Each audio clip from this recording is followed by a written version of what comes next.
Sebab tu kena faham. Maksud-maksud tersirat dekat rukun Islam tu pun kita kena faham.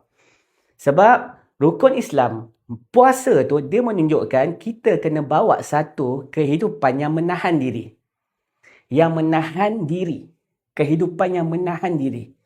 Sebab tu kita macam haji kan, haji. Macam tu orang-orang miskin yang tak mampu, dia tak dapat sempurnakan rukun Islam tu lah, 5 rukun Islam tu. Semua dia dah buat tapi sebab dia tak ada duit, sebab dia miskin, dia tak boleh tunaikan rukun Islam tu. Kena faham, dia bukan setakat itu saja.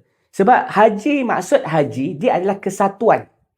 Dia adalah kesatuan untuk meninggalkan kepentingan peribadi kita. Barulah Islam boleh terbela. Barulah ada bantuan Allah. Hari ini orang Islam berpecah. Sebab tu tak ada bantuan Allah.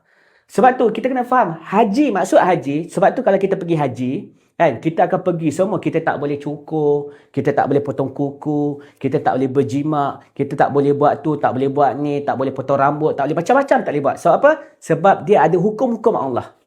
Baru kita boleh bersatu dan kita tak boleh pakai pakaian kita yang biasa. Kita tak boleh pakai kopiah, kita tak boleh pakai serban, kita tak boleh pakai tengkolok, kita tak boleh macam-macam, tak boleh pakai cap. Bila kita bawa semua hukum-hukum Allah, barulah Islam ni boleh bersatu. Itu maksud dia haji. Haji itu adalah kesatuan. Kalau kita bawa kepentingan peribadi, itu yang akan rosak. Sebab tu bila politik ni, dia ada kepentingan peribadi, sebab tu hari ni orang Islam berpecah. Okay?